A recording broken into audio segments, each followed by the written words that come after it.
guys, what's poppin', and welcome back to yet another video. So, today's video is going to be all around car photography, and that's basically because many of you guys on Instagram have actually DM'd me asking how I go around taking my car photos.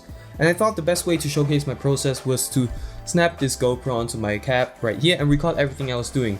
And I'm going to explain everything using a voiceover with this mic right here. Before I play the POV video for you guys, I wanted to remind y'all to stick around to the end for some additional tips regarding gear, regarding editing, regarding my camera settings, and some other miscellaneous things.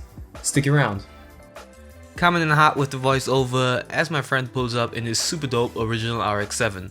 So the first thing I asked him to do is to move into the composition that I thought of in the shower. It's just simply a great place for new ideas, and you can quote me on that. One thing I always make sure to tell him was to always move the front rim so that it was always facing the camera. It's just a professional standard and makes the car look better. The same goes for removing the number plate if possible. So I finished setting up the first composition, but I'm not too happy with it.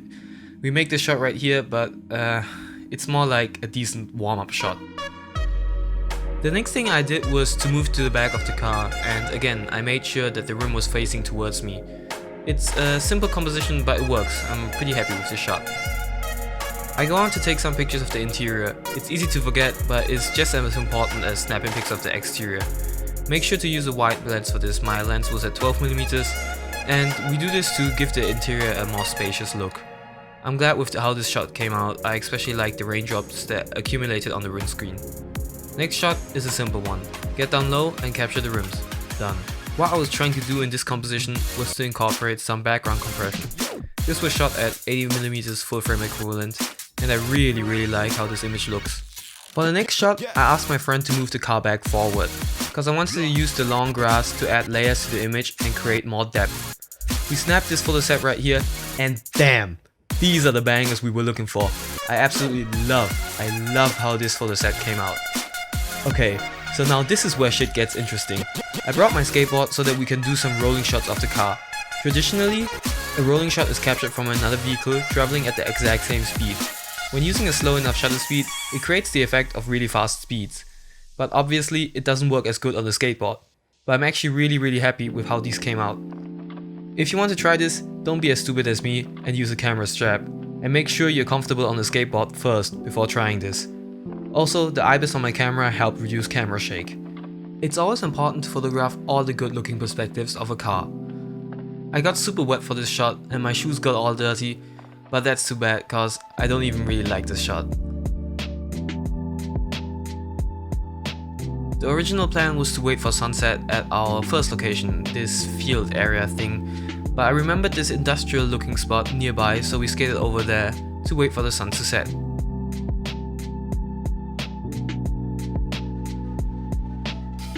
As we pull up to the location, I see this huge puddle, and immediately I'm thinking reflection. I set up this simple composition with the car lined up against the wall and snap this photo. Make sure to leave an at least 6 foot gap between the car and the wall so that the depth of field in the image is not lost. After that, I asked my buddy to drive right into the puddle for some crazy reflections, but I don't know how I feel about these. They're kind of basic. When we went back to our first location for sunset, I was really glad to see the cloudless gap in the horizon giving way to the sun. An amazing sunset was incoming. I repeat the whole rolling shot thing, and again, these are some straight up bangers.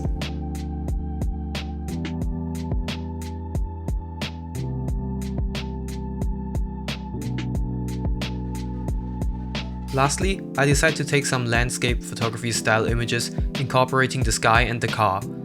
Luckily, we got blessed with an outstanding sunset, so it was almost impossible to take a bad shot.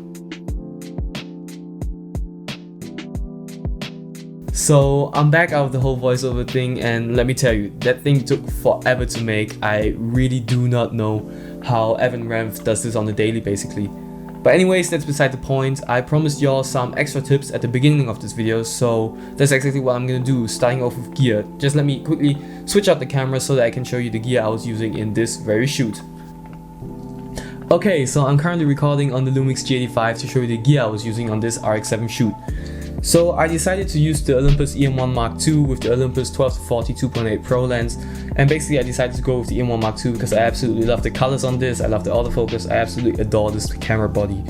And I decided to use the 12-40mm 2.8 because in full frame terms it's basically a 24-70, and you just get the whole range of focal lengths basically in one lens, and it's just very easy in the car photography environment.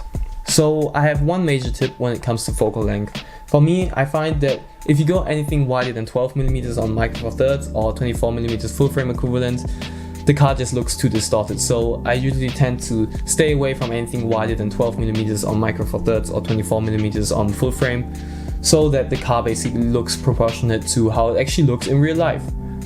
Okay, so we're back on the EM1 Mark II. I don't really like messing with Lumix autofocus. It was hunting around all the time, as you could see in the previous clip.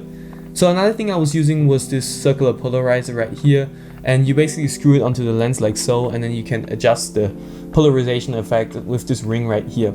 And basically what this thing does is it cuts out all the reflections, and for cars it means no reflections in the paint and no reflections in the windows, and it just makes for a much cleaner shot. I don't know if you have ever noticed, but in those really expensive car commercials you never see any reflections in the paint or in the windows. So yeah, it's just a professional standard. Now let's talk settings. So for settings I basically only have one tip for y'all, and that is to not shoot at too low of an aperture.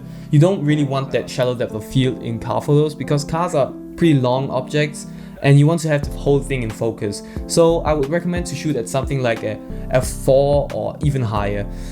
Because if you're shooting at something like a 1.2 or 1.4 and you are focusing on the front badge, for example, the rear end might already be in the background because of the super shallow depth of field. So just keep in mind to shoot at a higher aperture if you want to keep the whole car in focus. So we've come to the final section of this video, which is the section concerning editing. And again, I only have one tip for y'all. This just seems to be my style, that I can only give you one tip per section. Anyways, the tip is to not mess with the color in post. Do not mess with it in Photoshop, Lightroom, Luminar, depends on what editing software you're using for photos.